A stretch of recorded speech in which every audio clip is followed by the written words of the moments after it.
ঈদের পর শুরু হয়েছিল হাড় কাঁপানো গরম। এই গরমের মধ্যে দিয়ে ৫,০০০ লেবু ঠেলাগাড়ি এবং বস্তাতে ভর্তি করে সকাল ভোরে ৭ কিলোমিটার হেঁটে শ্রীমঙ্গল নিয়ে আমি কত টাকা পেলাম তা এই ভিডিওতে আপনাদের মাঝে শেয়ার করব ইনশাআল্লাহ।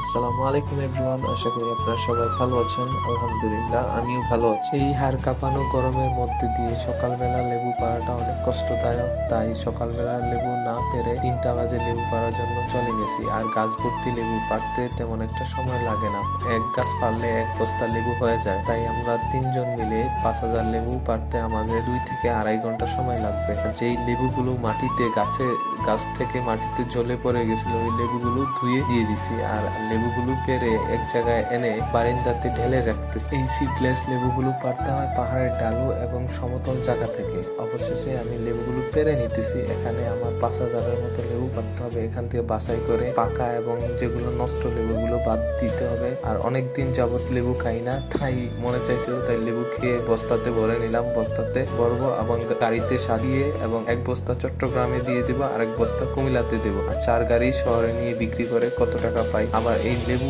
এই কম দামের মধ্যে দিয়ে সাজুগুজু করে নিয়ে বিক্রি করতে হয়। এক গাড়ি দেখিয়ে ৪ গাড়ি বস্তাতে ভরে নিয়ে বিক্রি করব। আর একসাথে এখন ৪ গাড়ি সাজানো সম্ভব না, অনেক দেরি হয়ে গেছে, কাজ করতে করতে রাত হয়ে গেছে। অবশ্যই গাড়িটা সাজিয়ে নিছি, এখন কলা পাতা দিয়ে বেঁধে এক সাইডে রেখে দেবো। আগামীকালকে সকাল ভোরে বের হয়ে যাব।